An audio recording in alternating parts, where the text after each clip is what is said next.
नमस्कार दोस्तों, Drona the vision YouTube channel पर आप सभी का स्वागत है। मैं एसके सैनी। आइए हम सभी लोग देखते हैं कि जो आपको एलटी ग्रेड का पेपर देने जा रहे हैं, जो जीआईसी प्रवक्ता का पोस्ट पे देने जा रहे हैं, उन लोगों के लिए एज ए सब्जेक्ट हिस्ट्री में किस तरह से क्वेश्चन पूछे जाएंगे। हमारा जो ये मुहिम है प्री और मेंस दोनों के लिए है। हमारा पूरा प्रयास है कि आपका सिलेक्शन हो, इसलिए हमने ये देखते हुए प्री और मेंस दोनों एक साथ स्टार्ट किया बैच। आज हमें देखना है कि हिस्ट्री के क्वेश्चन किस तरह से आएंगे। जो आपके एज ए सब्जेक्ट हिस्ट्री है, उस हिस्ट्री में किस तरह से क्वेश्चन आपसे पूछे जाएंगे। तो पहला क्वेश्चन जो है यहां पे है कि गुप्त काल के प्रथम कुलिक शब्द का क्या अर्थ। देखो, गुप्त काल की स्थापना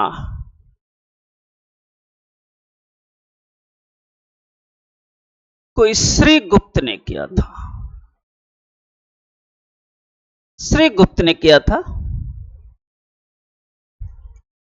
ये महाराज की शक्ति से शासन करते थे। इसका बेटा है घटोत्कच।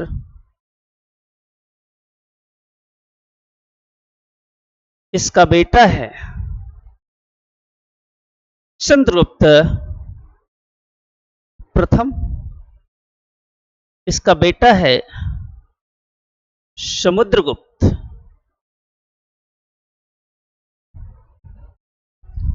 इसका बेटा है समुद्रगुप्त। और समुद्रगुप्त के दो बेटे हैं। एक का नाम है चंद्रगुप्त द्वितीय विक्रमादित्य और एक का नाम है रामगुप्त। बड़ा वैसे रामगुप्त था, छोटा था चंद्रगुप्त द्वितीय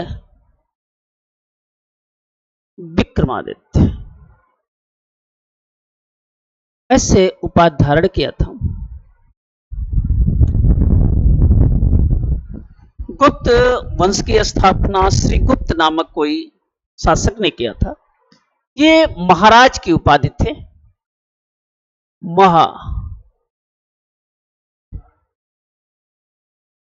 महाराज की उपाधि देते थे। लेकिन जब चंद्रगुप्त प्रथम आया तो इन्होंने महाराजाधिराज की उपाधि धारण की थी। महाराजा धीराज की उपाधि धारण की थी और वंश को स्वतंत्र करा करके मूल रूप से चंद्रगुप्त द्वितीय ने अपने वंश को स्वतंत्र करा और उन्होंने शासन किया। उनका बेटा था समुद्रगुप्त, जिसे शरतकालीन सूर्य कहते हैं। प्रतापी शासक था। शरदकालीन सूर्य कहते हैं। इसे भारत का नेपोलियन भी कहते हैं। इसे भारत का नेपोलियन के नाम से जानता है। इसे भारत का नेपोलियन कहते हैं। सबसे प्रतापी शासक था चंद्रगुप्त समुद्रगुप्त और इसी के दरबार में हरिसेन रहता था। इसी समुद्रगुप्त के दरबार में हरिसेन नामक कवि रहता था और जिसने प्रयाग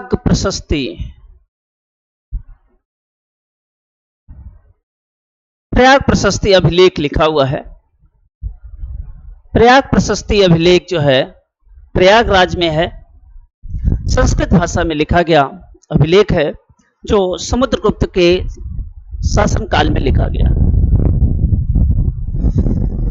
इसके बाद चंद्रगुप्त द्वितीय विक्रमादित्य आए। चंद्रगुप्त विक्रमादित्य में नवरत्न रहते थे। महान कवि कालिदास इसी चंद्रगुप्त द्वितीय विक्रमादित्य के शासनकाल में रहते थे। इसके शासनकाल में नवरत्न रहते थे और इसी नवरत्न में एक महान कवि है जिसे हम कहते हैं कालिदास। कालिदास भी इसी के शासनकाल में रहते थे। चूंकि मौर्यों का सामाजिक, सांस्कृतिक, आर्थिक और राजनीतिक सभी दृष्टि से अच्छा शासन था, इसलिए गुप्त काल को स्वर्ण युग के नाम से जानते हैं। गुप्त काल को स्वर्ण युग के नाम से जानते हैं। क्योंकि इसका सामाजिक, आर्थिक, राजनीतिक सारी स्थितियां ठीक थी, जिसके कारण जो है हम गुप्त साम्राज्य को स्वर्ण युग के नाम से जानते हैं। तो गुप्त शासन काल में जो शासन व्यवस्था थी उसमें अधिकारियों की नियुक्त करते थे, और उस अधिकारियों से ये क्वेश्चन आया हुआ है कि गुप्त शासन काल में प्रथम कुलिक किसे कहते हैं। देखो, मुख्य न्यायाधीश से इसे दंडाधिकारी कहते थे, इसका नाम था दंडाधिकारी, पनिशमेंट देने वाले था। पनिशमेंट देने वाले को हम क्या कहते थे? दंडाधिकारी के नाम से जानते थे। किसके शासन काल में? गुप्त वंश के शासन काल में। गुप्त वंश के शासन काल में इसे दंडाधिकारी के नाम से। मुख्य बैंकर थे, मुख्य व्यापारी थे।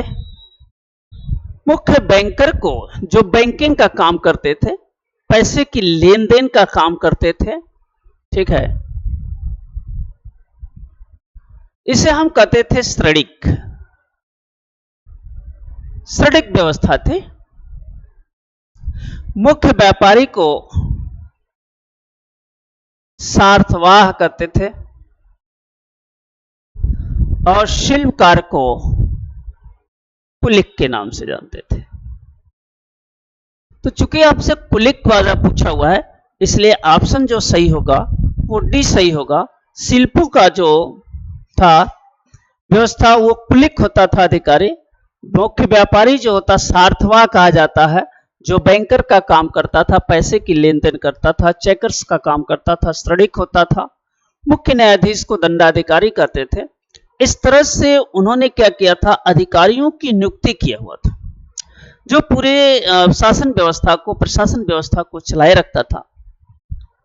एक सुदृढ़ और अच्छी व्यवस्था, सामाजिक रूप से अच्छा, सांस्कृतिक रूप से अच्छा, राजनीतिक रूप से सब कुछ अच्छे के कारण इस गुप्त काल को स्वर्ण युग के नाम से जानते हैं। काफी अच्छी व्यवस्था थी। तो इसका ऑप्शन जो आएगा डी ऑप्शन आएगा। यहां पे दिया है, गुप्त काल में पृथक पुलिसक मुख्य शिल्पकार होते थे। न्यायिक को महादंड नायक कहते। मुख्य व्यापारी को सार्थवाह कहा जाता है। गुप्त वंश का महान प्रथम शासक जो है चंद्रगुप्त प्रथम था, जिन्होंने वंश को क्या किया? स्वतंत्र कराया।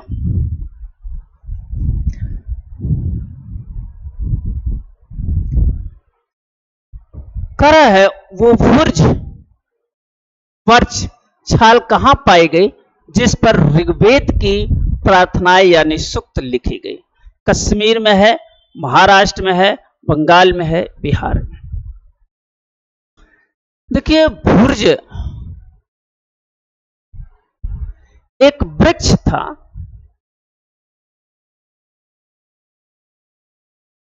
इस तरह से एक वृक्ष था।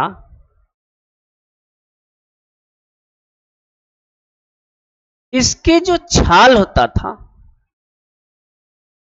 इस छाल पर लिखा जाता था, उकेर कर लाते थे छाल को, उस पर लिखते थे। तो भुर्ज नामक एक वृक्ष था जो कहां पाया जाता था, यह पूछा गया है सवाल में। देखो, पहले तो ऋग्वेद की रचना सप्त सिंधु प्रदेश में हुई थी। सप्त सिंधु प्रदेश, जिसे आज जो है पंजाब कहते हैं। 5 नदियों से घिरी हुई को पंजाब कहते हैं।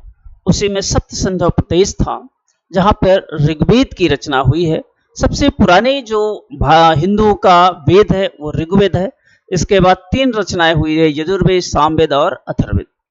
ऋग्वेद जो है पूर्व वैदिक काल की है और 3 रचनाएं जो है उत्तर वैदिक काल की है। तो सप्त सिंधु प्रदेश में क्या हुआ? पंजाब में ये लिखा गया। अगर ये पंजाब और उसके आसपास लिखा गया होगा तो आप यहां से ध्यान लगा सकते हैं कि पंजाब और आसपास के कौन सा नजदीक है? जम्मू कश्मीर नजदीक है, इसलिए ये आंसर होगा। ये भुर्ज नामक जो वृक्ष पाया जाता था हिमालय की पहाड़ियों पर पाया जाता था। हिमालय क्षेत्र में पाया जाता था। भुर्ज नामक वृक्ष हिमालय क्षेत्र में पाया जाता था,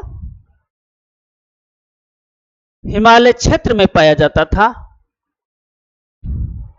और उसी की छाल पर जो है ऋग्वेद की रचना हुई है। और इस तरह से आपका ऑप्शन जो सही होगा वो होगा जम्मू और कश्मीर।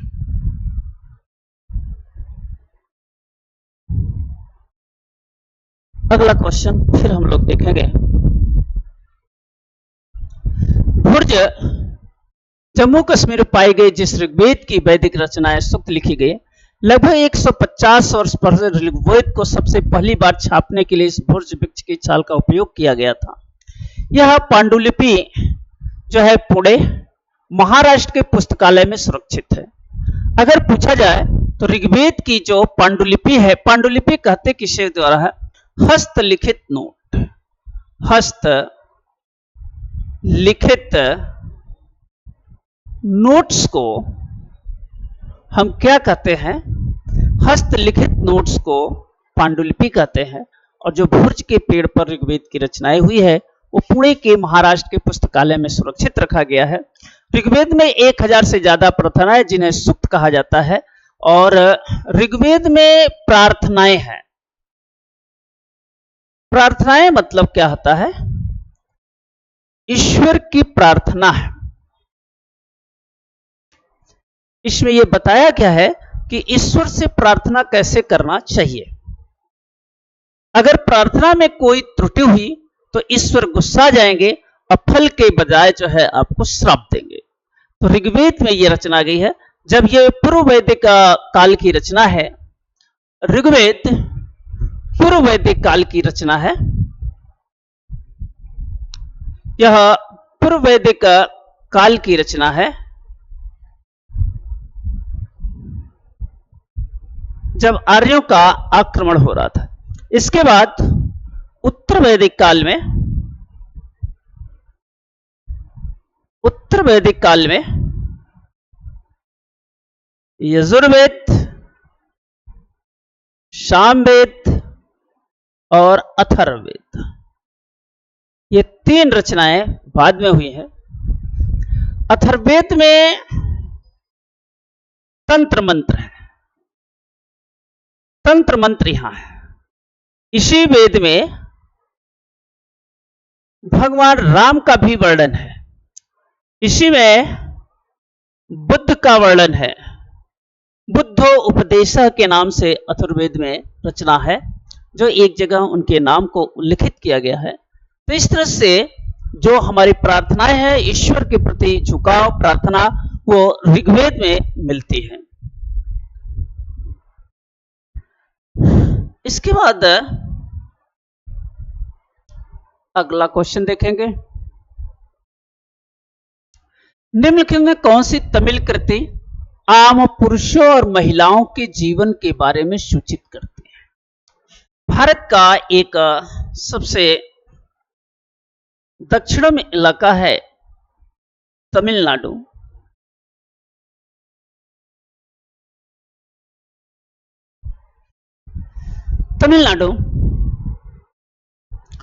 तमिलनाडु में सबसे पहले जो शासन करेगा वो पल्लव करेगा, पल्लव के बाद फिर चोल आएंगे। ठीक है, उससे पहले मिलता है कि चोलों ने शासन किया, चोल के बाद पल्लव, पल्लव के बाद चोल आएंगे। फिर तो सबसे ज्यादा जो यहाँ पे देखे जाते हैं, हम पल्लव वंश देखते हैं। और इस पल्लव वंश के बाद महान प्रतापी शासक जो है चोल वंश दिखाई पड़ेगा। इसी तमिलनाडु में कुछ रचनाएं हुई है। शिल्पाधिकारम, जलैयापति, मणिमेखलय, अरुपेरी पुराणम। जो तमिलनाडु में है उसका पहला जो है जो ग्रंथ लिखा गया है वो तोलकाप्पियम है। पहला ग्रंथ तोलकाप्पियम है और इसी नामक कवि ने लिखा है, तोलकाप्पियम नामक कवि ने लिखा हुआ है। यह संगम साहित्य है, संगम साहित्य की पुस्तक है। संगम का मतलब होता है कवियों की गोष्ठी। कवियों की गोष्ठी को हम संगम कहते थे। और संगम साहित्य में जो पहली रचना हुई है उसका नाम है तोल्काप्पियम, या तोल्काप्पियम नामक कोई शासक ने लिखा हुआ है। शिल्पाधिकारम और मणिमेखले। शिल्पाधिकारम और मणिमेखले यह वहां का महाकाव्य है।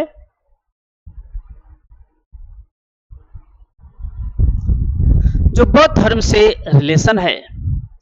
शिल्पाधिकारम जो है इस तमिलनाडु का एक बंदरगाह है, पुआर बंदरगाह। देखिए ये तमिलनाडु है। तमिलनाडु में एक था पुआर बंदरगाह।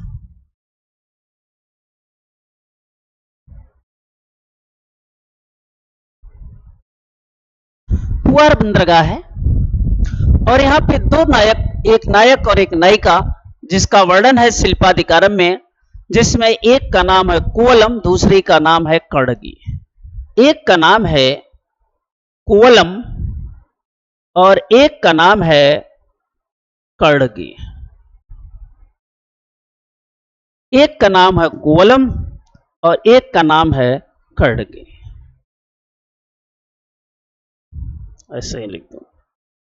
एक का नाम है कोवलम और एक का नाम है कड़गी। कोवलम और कड़गी की प्रेम कहानी इसी शिल्पाधिकारम में वर्णन है। शिल्पाधिकारम में पुआर बंदरगाह पर दो शख्स जो है व्यापार करते थे। एक का बेटा है कोवलम और एक की बेटी है कड़गी।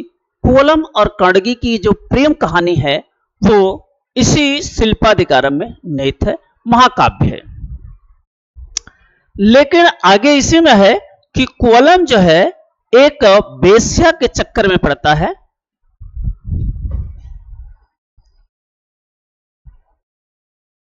वेश्या के चक्कर में पड़ता है और धीरे धीरे धीरे इसका राजपाट खत्म हो जाता है और इस वेश्या से एक लड़की पैदा हुई। लड़की पैदा हुई जिसका नाम जो है मणिमेखले में वर्णन है। हुआ ये, जब कोवलम का पूरा राजपाट खत्म हो जाता है, गरीब हो जाता है, तब कड़गी को मालूम होता है और कड़गी जो है उसको ले करके पुआर बंदरगाह छोड़ करके मदुरै चली जाती है। यहां पे देखेंगे तो मदुरै है,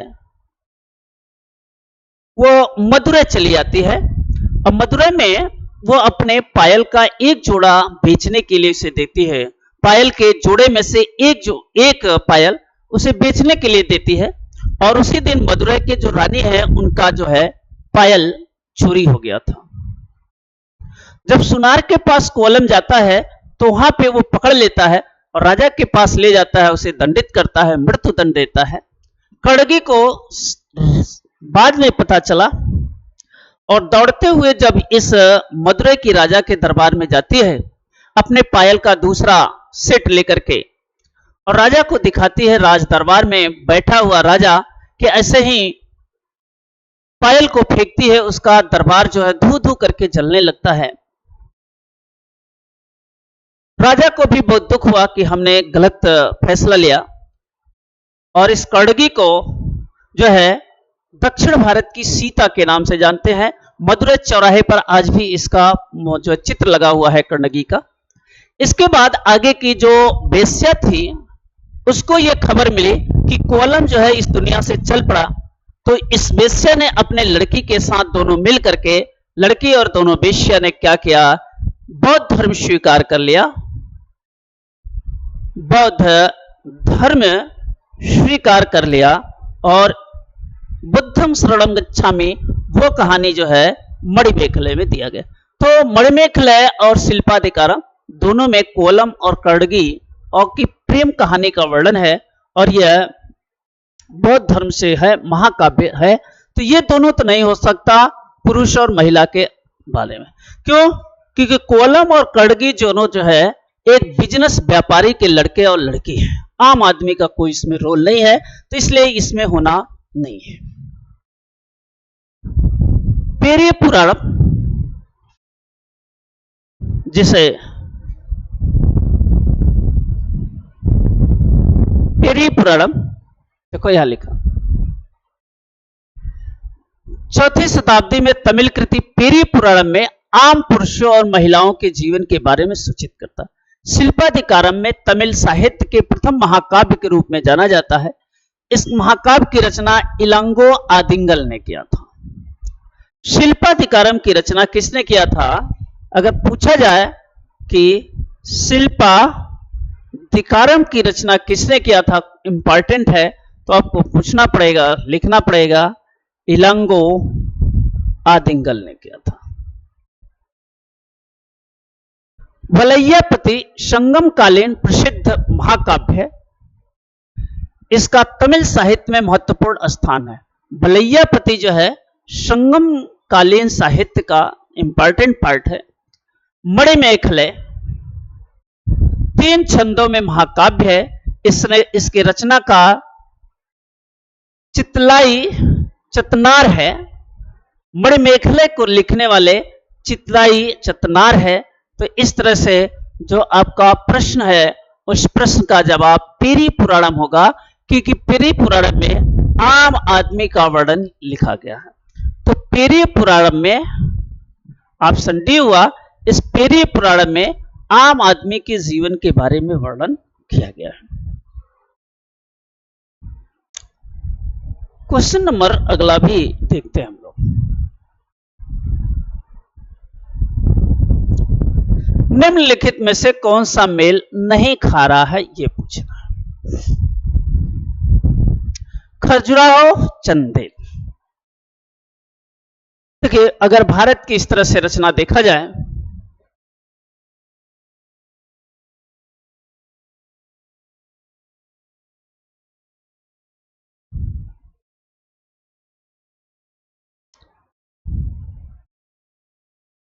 अगर भारत की इस तरह से रचना देखी जाए तो खजुराहो मध्य प्रदेश, एमपी में खजुराहो है, मंदिर है, खजुराहो मंदिर, और खजुराहो मंदिर चंदेलों ने बनवाया हुआ है। चंदेल शासकों ने खजुराहो में मंदिर बनवाया गया है। कृतियों का एक महान उत्कृष्ट कलाकार जो खजुराहो के मंदिर में देखा जा सकता है। चंदेलों ने बहुत सारे मंदिर का निर्माण कराया, जैसे कंदरिया महादेव का मंदिर, विश्वनाथ का मंदिर, ढेर सारे मंदिरों का निर्माण कराया। यह मध्य प्रदेश में है।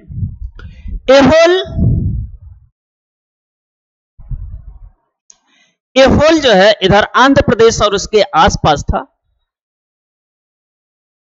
आंध्र प्रदेश, कर्नाटक, इसके आसपास चालुक्यों का शासक था। यहां पे जो शासन करता था वह चालुक्य वंश का शासन था। और चालुक्यों में एक एहोल अभिलेख मिला हुआ है जिसे रवि कीर्ति ने लिखवाया है। एहोल अभिलेख मिला हुआ है और इस एहोल अभिलेख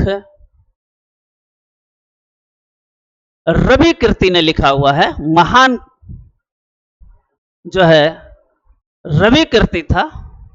और यह किस किस दरबार में था?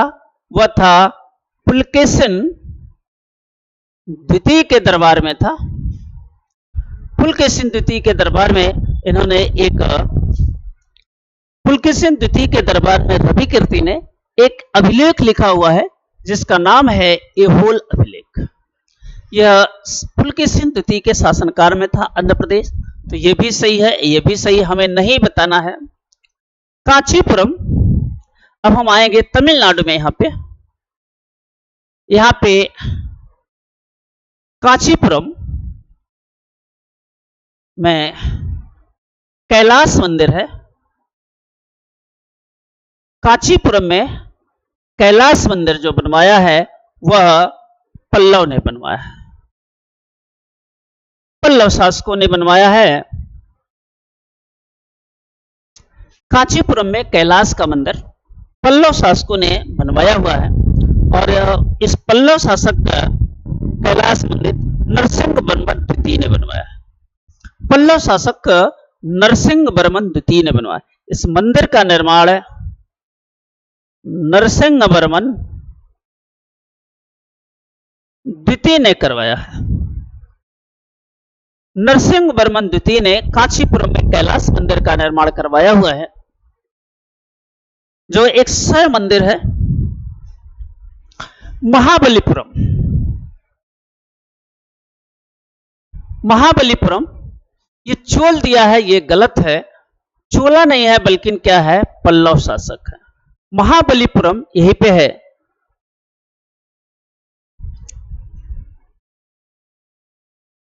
महाबलीपुरम में रथ मंदिर है। महाबलीपुरम में रथ मंदिर है। पहाड़ों को काट करके एकाश रथ मंदिर है। एकाश रथ मंदिर मतलब पूरे पहाड़ को काट करके रथ बनाया गया है। और इस महाबलीपुरम में जो मंदिर है वो पांचों पांडवों का है और इसमें द्रौपदी का मूर्ति है और इसमें गणेश भगवान की मूर्ति है। गणेश की मूर्ति है, 3 है। 7 है, पांचों पांडव, एक द्रौपदी, एक गणेश की मूर्ति है। क्वेश्चन ये पूछता है कि सबसे छोटा किसकी मूर्ति है, तो सबसे छोटा किसकी मूर्ति है, द्रौपदी की सबसे छोटी मूर्ति है। सबसे छोटी मूर्ति पूछा जाए तो द्रौपदी का है। द्रौपदी की सबसे छोटी मूर्ति है महाबलीपुरम में और इसे जो बनवाया था नरसिंहवर्मन प्रथम ने बनवाया। इस महाबलीपुरम को मंदिर का निर्माण नरसिंहवर्मन प्रथम ने करवाया था और इसका नरसिंहवर्मन द्वितीय ने करवाया था। तो यहां पे जो चोल दिया है ये गलत है। इसका ऑप्शन जो होगा वो डी ऑप्शन सही होगा कि यह मंदिर पल्लव के शासनकाल में बनाया गया था।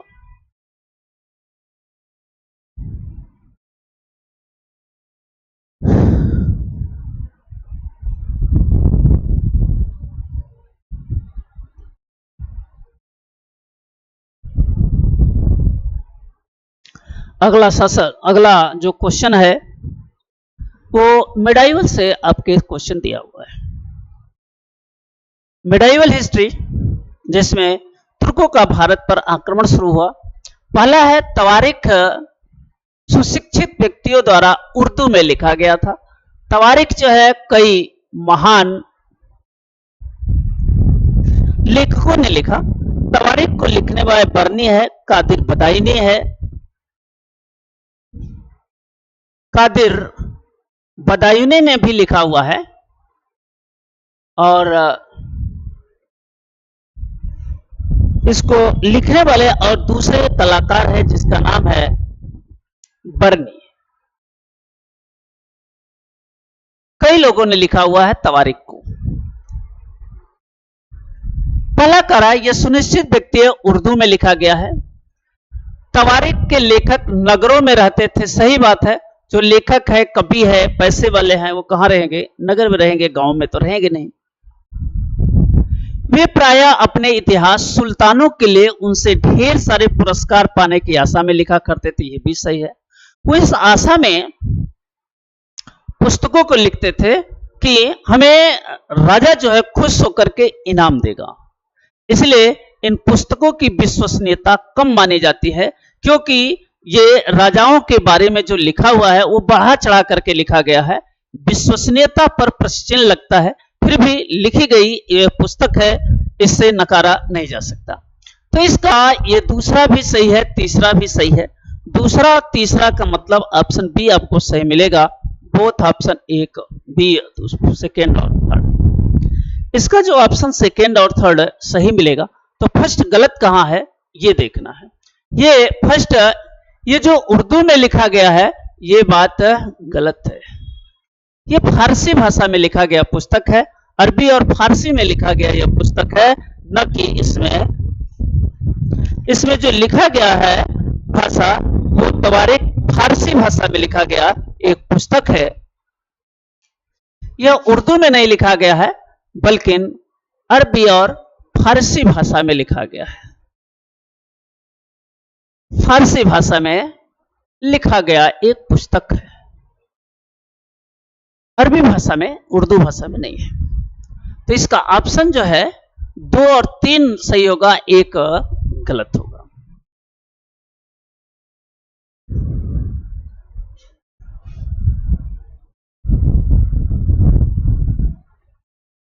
तवारीख के संबंध में कथन दूसरा तीसरा दोनों से तवारीख के लेखक नगरों में रहते, ये भी सही है।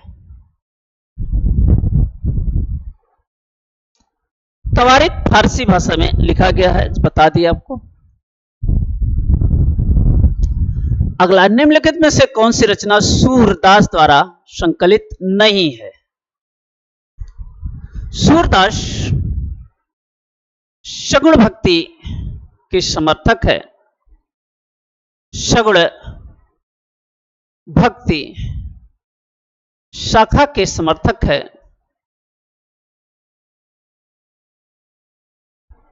सगुण भक्ति समर्थक है। सगुण भक्ति में कृष्ण के उपासक है। सगुण भक्ति शाखा में भी कृष्ण भक्ति के उपासक है। और इन्होंने बहुत सारी रचनाएं लिखी, जैसे सूर सागर लिखा, सूर सरावली लिखा, साहित्य लहरी लिखा। साहित्य रत्ना नहीं लिखा हुआ है। साहित्य रत्ना, साहित्य का रत्न, यह एक प्रकार का अवार्ड था, पुरस्कार था। तो साहित्य रचना नामक पुस्तक इन्होंने नहीं लिखी है। साहित्य का रत्न है, इसे हम कहते हैं साहित्य का रत्न। इसे हम कहते हैं साहित्य का रत्न। इसलिए ये कोई पुस्तक नहीं है, ये 3 पुस्तकें उनकी लिखी गई है। साहित्य रत्ना सूरसागर की पुस्तकें नहीं है। जो इनकी भाषा लिखी गई है, चूंकि कृष्ण के उपासक है इसलिए इन्होंने ब्रज भाषा का प्रयोग किया हुआ है। चूंकि कृष्ण की जन्मस्थली ब्रज, मथुरा, वृंदावन ब्रज भाषा है, इसलिए इनकी जो रचनाएं हैं ब्रज भाषा में लिखी गई है। इन्हें साहित्य का सूर्य भी कहते हैं। सूरदास को साहित्य का सूर्य कहते हैं। अगर आपसे पूछे साहित्य का सूर्य किसे कहते हैं, तो इसी सूरदास को साहित्य का सूर्य के नाम से जानते हैं। यहां पे कुछ उनसे संबंधित साहित्य रत्ना सूरदास द्वारा संकलित नहीं है। सूर सागर, सूर सरावली, साहित्य लहरी, ये तीनों सूर सागर द्वारा संकलित। सूरदास हिंदी के भक्ति काल में महान कवि है। ये भगवान श्री कृष्ण के अनन्य उपासक और ब्रज भाषा में श्रेष्ठ कवि है। सूरदास हिंदी में साहित्य के सूर्य माने जाते हैं, जो अभी आपको बताया। इन्हें साहित्य का सूर्य भी कहा जाता है। इसका ऑप्शन आप देख लिए।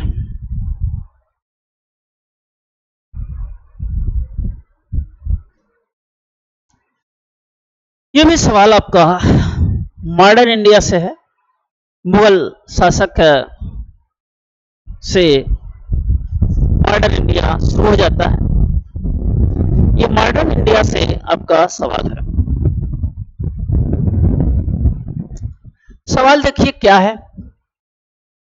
स्टेटमेंट 1 दिया है, 18वीं शताब्दी के दौरान मुगल साम्राज्य धीरे धीरे स्वतंत्र क्षेत्रीय राज्यों में बिखर गया। मुगल साम्राज्य की स्थापना किसने किया था? बाबर ने किया था। और यह कब किया था? 1526 ईस्वी में पानीपत की युद्ध के बाद। पानीपत का जो युद्ध हुआ था, उस युद्ध के बाद बाबर ने मुगल साम्राज्य की स्थापना किया था और वो अपनी राजधानी आगरा बनाया था। बाबर के बाद इसका बेटा आया हुमायूं। हुमायूं के बाद आया अकबर, अकबर के बाद जहां आया जहांगीर, जहांगीर के बाद आया शाहजहां,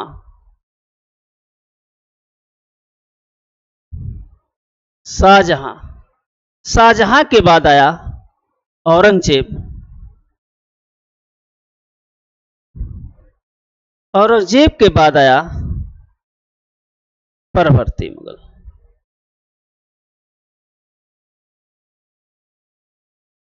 जिसकी नींव बाबर ने पानीपत के युद्ध में रखा था, वही नींव धीरे धीरे धीरे धीरे हुमायूं, अकबर, जहांगीर, शाहजहां, औरंगजेब, परवर्ती मुगल आए, फर्रुख सियर आया, अकबर द्वितीय आया, आलम खां शाह आया, शाह आलम खां। इसके बाद जो है लास्ट शासक जो होगा 1857 की क्रांति में बहादुर शाह जफर होगा। इसका मुगल बादशाह का अंतिम शासक जो होगा 1857 की क्रांति के समय बहादुर शाह जफर होगा। बहादुर शाह जफर ये इसका लास्ट शासक होगा। तो देखिए यहां से औरंगजेब तक शासन व्यवस्था चलती रही, लेकिन औरंगजेब की मृत्यु के बाद 1707 ईस्वी में औरंगजेब की मृत्यु हो जाती है। औरंगजेब की मृत्यु के बाद धीरे धीरे साम्राज्य बिखरने लगते हैं। जिनको उसने सूबेदार को नियुक्त किया था वो खुद राजा बन बैठता था, और इसी में बंगाल का जो शासक था मुर्शीद कुली खां, बंगाल को स्वतंत्र करा लिया। मुर्शीद कुली खां इसने क्या किया, बंगाल को स्वतंत्र करा लिया। बंगाल को स्वतंत्र करा लिया। होता क्या था, इन लोगों को वहां से राजस्व भेजना होता था, और राजस्व भेजना बंद कर दिया और कहा हम ही शासक है, इसलिए मैं आपको राजस्व नहीं भेजूंगा। मुर्शीद कुली खां ने क्या किया, बंगाल को स्वतंत्र किया।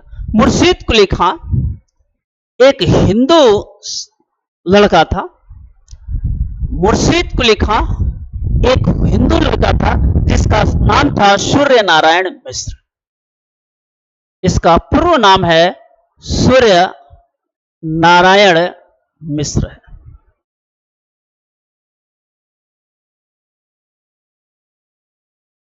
मुर्शीद कुली खां का पुराना नाम सूर्य नारायण मिश्र था।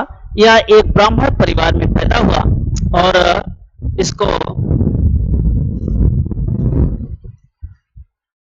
सूर्य नारायण मिश्र एक ब्राह्मण परिवार में पैदा हुआ था। यह ब्राह्मण परिवार में पैदा हुआ, लेकिन दुखद बात है लगभग 10 वर्ष की अवस्था में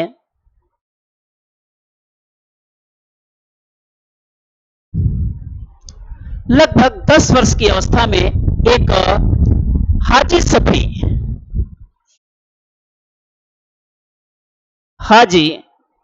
सफी ने खरीद लिया।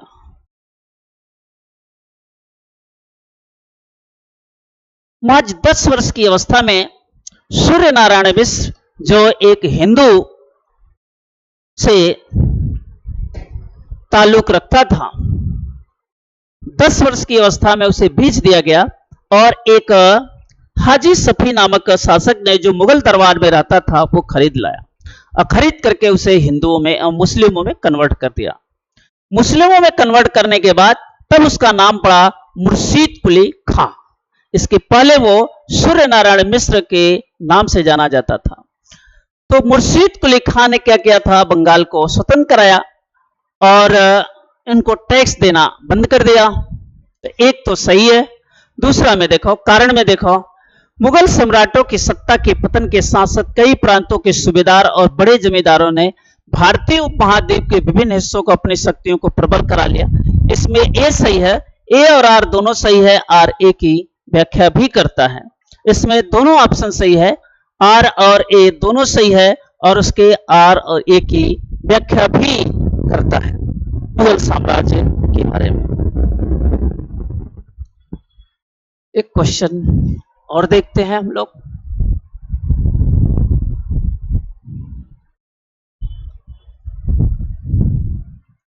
यहां पर दिया है, दोनों सही है। व्याख्या भी कर 1707 ईस्वी में औरंगजेब की मृत्यु हुई थी।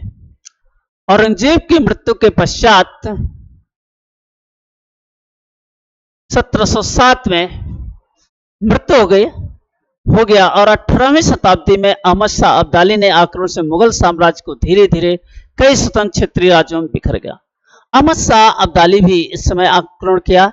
इसके बाद जो है तैमूर लंग करेगा, तब जो है धीरे धीरे धीरे धीरे इसके साम्राज्य का विघटन हो जाएगा। अहमद शाह अब्दाली ने बहुत सारी चीजों को, मुगलों को क्या किया, यहां से सामान लूट कर अपने देश ले गया।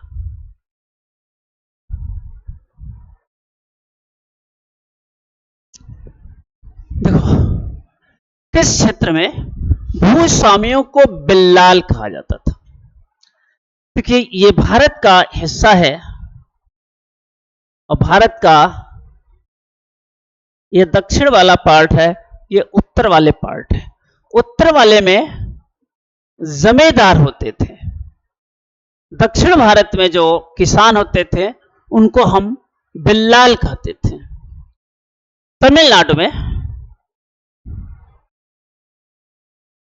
तमिलनाडु में जो किसान होते थे उनका नाम था बिल्लाल। तो बिल्लाल कहां पाए जाएंगे, यहां पर देखिए दिया हुआ है, तमिलनाडु में पाए जाएंगे, बिल्लाल कहा जाता था। तमिलनाडु के किसानों को क्या कहा जाता था, बिल्लाल कहा जाता था। उत्तर भारत में जो जमींदार थे, भूमिहीन किसान भी रहते थे। देखो, तमिलनाडु में 3 प्रकार के किसान रहते थे। जो भूस्वामी थे, भूस्वामी, इनको हम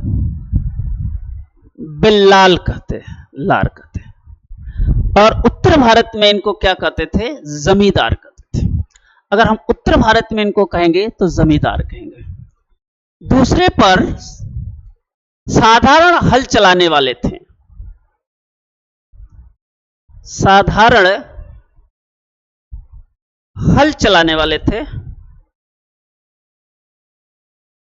साधारण हल चलाने वाले थे जिन्हें हम उझावर कहते हैं। और एक और थे, भूमिहीन मजदूर थे। भूमिहीन मजदूर किसान थे।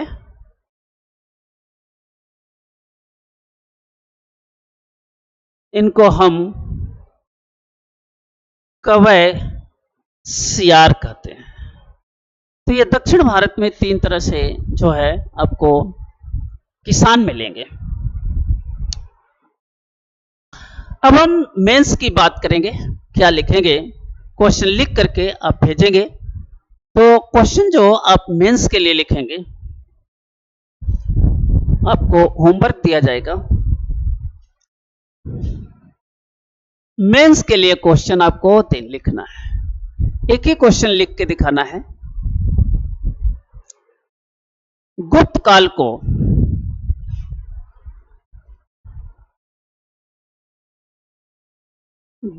को स्वर्ण युग कहा जाता है।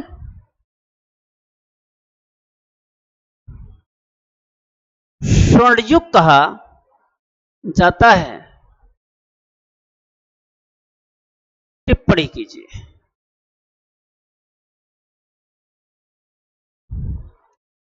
टिप्पणी कीजिए। इसको आपको 250 वर्ड में लिख करके और हमारे टेलीग्राम चैनल पर आपको भेजना है, जिसका नंबर है 7678480400। इस टेलीग्राम चैनल पर आप लिखकर भेजेंगे आंसर राइटिंग, तब वहां से आपकी आंसर राइटिंग धीरे धीरे सुधार की जाएगी। तो इसी के साथ आज का ये सेशन समाप्त करते हैं। और इस तरह से आप पढ़ने के लिए पढ़ते रहिए। हमारे यहाँ ऑनलाइन ऑफलाइन दोनों क्लासेस चल रहे हैं, जिसमें पॉलिटी भी है, इको भी है, हिस्ट्री चल रही है। सारे क्लास प्री और मेंस चल रहे हैं। ऑनलाइन भी आप आ सकते हैं और ऑफलाइन भी जुड़ सकते हैं हमसे। और तब तक के लिए सभी लोगों को जुड़ने के लिए धन्यवाद।